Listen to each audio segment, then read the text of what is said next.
Welcome to the Leadership Pulse, Healthcare Culture's New Heartbeat. I'm your host, Becky Wolf, and I am excited to introduce my guest today, Dr. Omer Awan.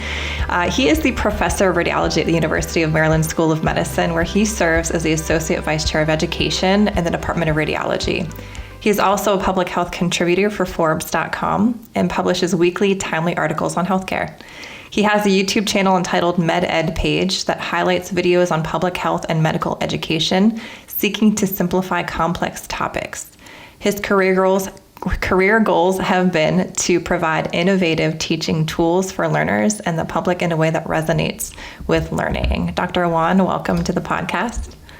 Thank you so much, Becky, for having me. It's an honor to be here. And I just want to say, I love the content that you put out there on leadership. I learned from the stuff that you put out there on LinkedIn. So really, really thrilled to be here, and I'm super excited. Well, thank you. Likewise, I, found you with awesome articles that you post on Forbes, and I'm like, oh my goodness, like the way you are educating the public is incredible. So I appreciate all that you're doing in the healthcare space. So lead-in question that I ask everybody is, what is one thing you want everyone in healthcare to know about leadership culture or just medicine in general? Like, what's the thing you would shout from the rooftops for everyone to hear? Yeah. So that's a big question. Let's just start with leadership. And I think, leadership is hard.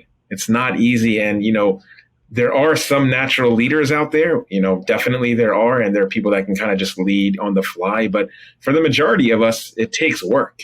And, not all physicians or nurses or PAs are born great leaders. It takes work and it takes training. And that's something that I sort of learned as I, took on some of these roles as, like one of the program directors for the residency in radiology, now being, an associate vice chair of education.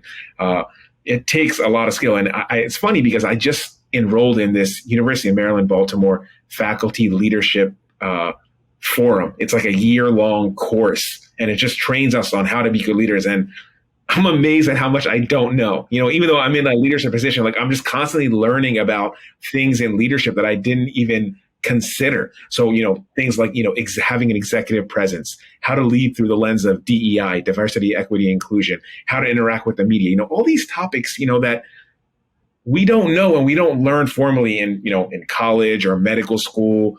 Some of us learn it on the fly, but there's so much to learn about leadership. And I think that's something that's not well known, even in healthcare. Like, people just think that, oh, he's a CEO or he's the chairman of a department, he must be a great leader. That's not necessarily true. And we don't get taught these important skills in leadership to become a good and effective leader. So I think it's very helpful to actually get formal training in leadership. And that's why I think, some of the things that skills that you put out there on social media and LinkedIn about, how to, conflict management, how to deal with people, how to have your message resonate with others, all those things are things that you can absolutely learn, but it certainly takes time. And those who get formal training in it often do better. That's what I've sort of learned. Yeah, no, that's great advice. I love it, of course, because I love leadership and I love culture. And I think that there are drastic changes that need to take place in medicine. And I love what you highlighted. And I think that's true for any industry, honestly, that we get promoted into leadership positions because we're good at our job, not necessarily that we know how to lead people. So it is an upskill when you get into those positions. So tell me about education. So the thing I love about the podcast is that I get to really hone in on the person I get to interview and what they're passionate about. And I know for you, you're passionate about education. So what was your journey like going back into education space after fellowship? Oh, yeah, I love to teach, Becky. I mean, education is my thing. I absolutely love teaching, love inspiring, medical students, residents, fellows, all the people that I interact with. And, teaching for me, part of it was just something that I have naturally wanted to do since I was a kid. When I was even going back to elementary school, I was like, oh, I'm in kindergarten, first grade. Wow, it's so cool. Like, I love my kindergarten teacher. I think we all have that, feeling, when we're in the moment. But, that also persisted for me, going on, when I went to middle school, high school, I went into college, teaching and, looking up to the teachers that I wanted to emulate has always been something that's been a part of me. And I always wanted to incorporate education in some way in my career, whether I became a formal teacher or I did something else. And actually being a physician was a great way to be a teacher. And I think a lot of people don't think of physicians as teachers, but that's exactly what they are. And especially if someone who goes into the academics like I did, I'm at University of Maryland, where I not only do I do clinical work by reading X-rays, MRIs, CTs, and things like that, but I'm actually actively teaching. So I teach medical students. I teach part of the Introduction to Radiology course at the University of Maryland. I teach residents on a daily basis on how to read, different imaging modalities in the reading room, teach fellows, mentor them. This is where I think you make the most impact, I think personally, when you're teaching, because you're giving back to people. If I can teach a resident how to interpret X-ray or a CT scan, then they're going to go and interpret this for 30 some years, impact thousands, hundreds of thousands of patients, and they're going to do good for society. Just that one resident. And then if you amplify that by, the hundreds and the thousands of residents and the students that you've touched throughout your career, you can see the global impact that you're having in education. That's the beauty of education. That's literally the beauty, that your impact is never known how much you're impacting. So I think it's a pleasure to do it. It's a joy to see how the growth of a student, from day one to the end of the year, or the end of the 4 years in case of radiology residency, or 4 years in the case of medical school. It's unbelievable what they learn. It's unbelievable what they take with them. It's unbelievable how much they can impact society. And, you realize, when you teach, it's not even about you. It's about them. It's about, giving to them and giving them the tools that they need to succeed. And ultimately, that's what makes you happy. You know what I mean? Like, no one is gonna, when you go and, you're on your, I hate to be, so, morbid, maybe. Morbid, exactly. Morbid about this, but that's a great word, Becky. But, if you're on your deathbed, no one's going to care, how much money you made, or, oh, you bought this house, or you had this car. But, it's all about, what you did for other people and what you did to help and better the rest of society. And I think that's really what lies the beauty in education and teaching. And that's why I do it. I love that. It's just so holistic, because you get to start when they're like just getting to the radiology section of things, and you really get to hone in on their personality and helping them. And honestly, I think your perspective is very interesting, though, because you knew early on, so even in elementary school, that you wanted to be a teacher, although you took the path of medicine, but you were able to merge all of that into things you're passionate about. So education space, and then along with practicing medicine. When did you, I'm just curious, this is like a side question here, but when did you decide you wanted to be a doctor?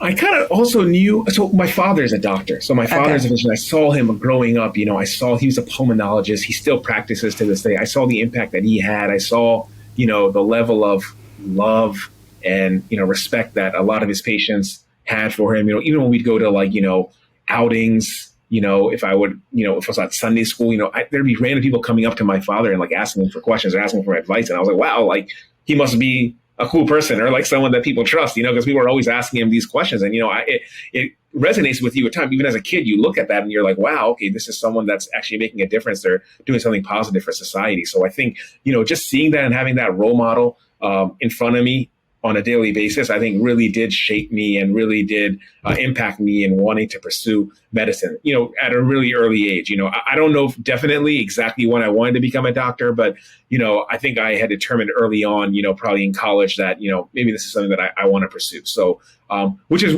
funny, because I didn't major in I majored in religion and philosophy in college. So I didn't do a traditional pre-med route where people major in biology or chemistry or physics. So I was open, even in college, I kept an open mind. I did what I loved, which is learning about people, learning about faiths and, traditional culture. But, I was always kind of moved towards medicine just because my father was a physician. So I kind of saw his impact, and that's kind of why I, pursued it at that time. Yeah, that's really interesting. That is not a typical first major at all. Yeah, absolutely. Absolutely. Yeah, there are very few people that, major in, I guess, religion and become physicians. Right. Yeah. No, I think that's an interesting path, though, because you're just following things that you were interested in, and it led you to this, which you're incredibly passionate about. So tell me how you got involved with Forbes. Yeah. So also, just like education, I see Forbes as a way of promoting education. That's literally why I see it. So everything really for me comes to education. And I think, passionate about public health, passionate about telling, public health stories in a way that resonates with people, in a way that will make them think differently about a topic. So, how can we talk about obesity in a way that will motivate people to change? How can we talk about, donations, organ donations in a way that will promote health equity, doing those type of things, and having a platform like Forbes where people around the world will read it.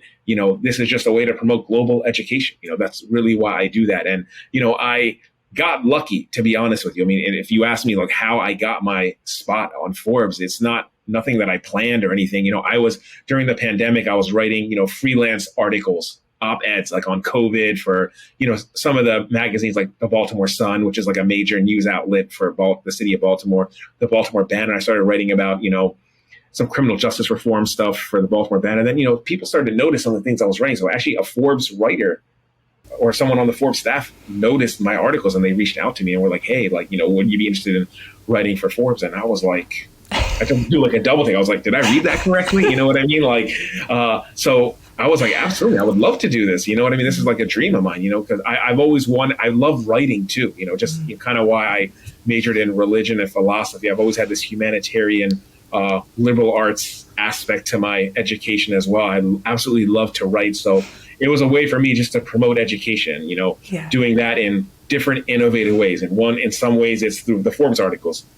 In other ways it's through, my YouTube channel, MedEdPage, where I like to make videos that are easy to understand about, big topics like diabetes or, healthcare reform or exercise, these type of things. And by the way, everyone should subscribe to my MedEdPage channel. In case you haven't, please check it out. They should. It's fantastic.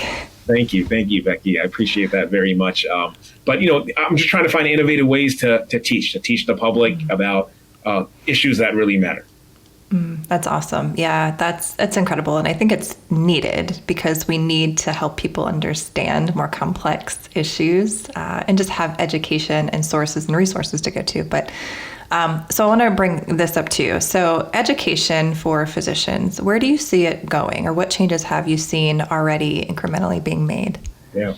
So I think there are a lot of changes that are happening and a lot of changes that will eventually occur. So, if you look at medical education from like a curriculum standpoint, like in medical school. So, it has already changed dramatically. I mean, when I went to medical school, I went to George Washington University in DC, and, you're traditionally the first 2 years are, you're learning the theory, you're learning the pathophysiology, which means you're learning about the diseases, why they occur, the anatomy. And then your second 2 years, the third and fourth year are more practical, where you're hands-on, you're in the hospital.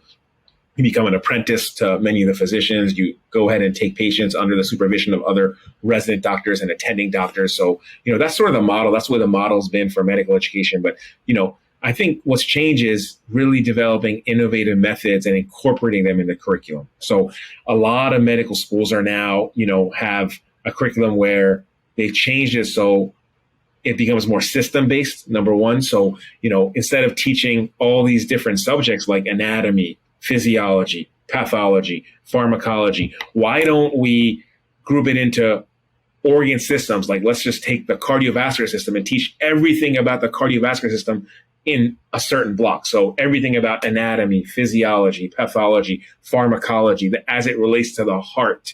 And then we move on to something else like the lung. So I think that has also had an impact on, many medical schools throughout the country. Also, there have been a move towards developing and adopting innovative methods. Like, what I mean by that is like flipped classrooms. Like, when I went to medical school, there was no such thing as like a flipped classroom, right? And now, people are engaging in this because they realize that there needs to be more engagement in the classroom. And we can do that by offering students ways to, review content beforehand, come in, have a more intriguing, engaging session during classroom. Perhaps this will lead to increased retention of learning, as it occurs in the classroom. So, and these are just some examples, there, now virtual reality, augmented reality, simulation, all of these things are, really coming to the forefront for medical education. They're being adopted, they're being championed by people, and they're being well received by students. And I think this is the future. And then you combine that with AI, artificial intelligence, and what AI can potentially do for education. How will it lead to what's called precision learning, which is more, individual focused learning. How can we cater education to meet people's individual needs? Because I may be at one level, Becky, you may be at another level, but how can we sort of make the curriculum tailored to your needs versus my needs so that we both end up, as competent, physicians? So I think that's really the beauty of what AI can do and how it can revolutionize, not just, medical education, but education in general. Mm-hmm. Yeah. And, AI is a huge topic, and I know you know quite a bit about this too. Are there any concerns as far as, this is a kind of a generalized question. Let's make it a little more focused as far as education, but are there concerns with AI in medical education? Absolutely. There's many concerns for AI. We're all excited about AI. Don't get me wrong. I think AI has the potential to revolutionize medicine. It's going to do a lot of good. I mean, you go on ChatGPT and, you can I could probably type out responses to all your questions on ChatGPT that you're asking me right now, Becky, and 85% of them will probably be really reasonable and maybe sound even better than what I'm telling you right now, quite frankly, right? But what about that other 15%, right? Or what about, things that aren't going to go right? And that's the problem with AI without physician oversight. And I think that's there's this opportunity for fabrication or having erroneous answers. And that's never acceptable, especially in medicine, especially in like a field as high stake as medicine. That's what people don't understand. They'd say, oh, well, everyone's quick to assume that AI is going to just replace doctors or replace radiologists, at least because we're the most technologically relevant field, I guess, in medicine. But no, like if there's a bad response, then who's responsible for that error? You know what I mean? Like this could be your mother, Becky. Do you want your mother to have a bad treatment because an AI system recommended that? How can that be acceptable, right? So we have to have physician oversight at all times, when we're dealing with AI, because there's always a potential for an erroneous outcome, an erroneous response from like a chatbot, or all those type of things. So I think, it has a lot of promise, but there are many problems. And I'm just scratching the surface there. We could talk an hour about the problems with AI, but I think, I just want to give, people a perspective on, why there's also issues with AI as well. Yeah. We might have to have you come back and talk more about AI, because I know there's a lot we can dive into as far as that topic, just in particular. And there's so much fear behind it. So I think we'll have to talk about you coming back on again to talk about that. Yeah. Be honored to. Yeah. So I want to go back to the leadership course that you're taking through the University of Maryland. So what are you learning about yourself?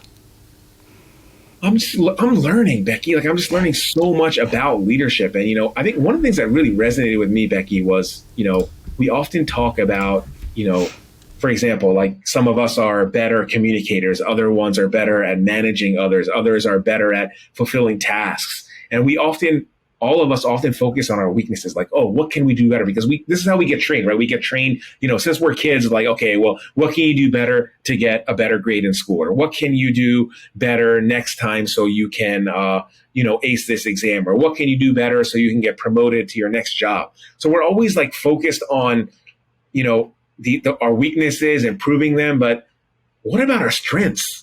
Like we should be focused on our strengths. And that's one of the major things that resonate with me as leaders.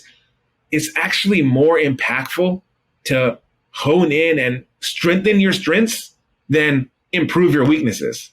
That may sound kind of weird to say, but that's actually true in leadership. Like the leaders that are most effective and the leaders that are, most influential are the ones that develop their strengths, not necessarily improve their weaknesses. And I think that was something that was like mind blowing to me, because I had never saw it in that light, but it's absolutely so true. If I'm a person that's a good communicator or charismatic, then work on that. You know what I mean? Make yourself even more charismatic, make yourself an even more effective communicator, as opposed to, working on something that you're already bad at, because the chances are, you're going to improve yourself a little bit, but if you're already good at something and you can take yourself to another level, that will just exponentially allow your impact and your influence to be that much greater. So that was something that I learned about myself. I really did like a, introspective review of myself, my strengths, my weaknesses. And I was like, you know what, maybe I should stop thinking about all the bad things or all the bad traits that I have and focus on what I'm doing right and harness that and make that even better. I think that for me, that was like literally eye-opening. Maybe you probably already know that, Becky, but for me, like, I was like, oh my God, this is amazing, you know? No, my awakening came in 2018 with that, honestly. That was like my first introduction into leadership training and understanding where my strengths are, what I'm good at, and recognizing that if I'm trying to work on the things I'm not good at, I feel burnt out. I feel like I'm not giving my best and I can't make the impact, just like you said. So what did you notice? Are you more of the communicator, or what type are you out of the ones you mentioned? Yeah, I think I am. I think, you know, for me, I love speaking. I love public speaking. People are scared of public speaking, but I absolutely love to speak in an audience. You put me in an audience with thousands of people, I would love to just talk about the things that I'm passionate about. I really enjoy that. I really like connecting with an audience. I think for me, those are the things that, you know, where I can make a good impact. You know, I certainly have weaknesses in terms of, you know, groups and, you know, being able to interact in a group setting. I think that is one of my weaknesses. I often talk too fast, which I'm probably doing right now on the podcast, but it's all good. I'm a fast talker too, so it's comfortable for me. That's great. No, so I mean, no, seriously. I mean, I think that's what it comes down to. It comes down to just doing an introspective review of yourself. And how often do we do that? How often do we sit back and take a step back and be like, okay, well, what is it that I'm good at, or what is it that I can improve? And, you know, and trying to hone in on those skills. You know, many of us don't do that. I think that's another crucial part about leadership. You know, understanding oneself, understanding thyself, right? Like, I think, you know, you can only be a good leader if you know who you are, you know what you bring to the table, you know what your strengths are. Those who don't do that or don't have good, you know, emotional intelligence from that perspective often cannot lead, you know, effectively. So I think that was very eye-opening for me. And, you know, I would consider myself, you know, more of a communicator. I think that's where my strength lies. Yeah. Yeah. In studies, it's been shown that leaders who are effective communicators are better, but they also are self-aware. They understand themselves, understand their strengths, and the emotional intelligence really comes in when they understand the strengths of their team. So they know where their weaknesses lie, and they help build up a team around them. And it is powerful to watch those teams thrive. So go from like surviving or kind of in that area to thriving. There's nothing like it. So yeah, you highlighted some major things there. So self-awareness being the number one predictor of a healthy leader. And number two are the emotionally intelligent. Do they understand who's on their team and how to build them up? Because that's true impact and influence. So yeah, awesome. Yeah. I think that's so important because, you know, you read about, you know, even you read these stories about, like, you know, Bill Gates and all these amazing CEOs, Tim Cook, you know, at Apple, and, you know, how they hire smart people around them. You know what I mean? They do it because they're not good at everything, right? They need people to fill in the weaknesses of their own, you know? So, you know, when there are people around them that are able to do it, then that team just becomes that much more powerful, right? When, you know, people are firing on all different cylinders. So, you know, just so important to know your own shortcomings, how you can augment your team by bringing those people in around you, because that's a real team, right? A team isn't when everyone's just the same, everyone brings the same thing to the table. It's who can bring different things, different assets to the table in a way that is cohesive and where everyone is working together towards, you know, the common goal that you guys set as a team. So absolutely agree. Yeah, absolutely. Well, this has been amazing. Like I said, I'm going to contact you and get in touch with you about AI and some other topics, I think. So I appreciate your time. So where can people find you? They can find me on Twitter. AwanRad is my Twitter handle, AWANRAD. My, you know, YouTube page is MedEdPage, MEDEDPAGE, all one word. Instagram, Omer Awan MD. I'm all over it. Just Google me and you'll see it. I love it. Well, thanks so much for your time. I appreciate it. Yeah, thank you so much, Becky, for having me. I really much appreciate it. Absolutely. And thanks for joining us on this episode of The Leadership Pulse.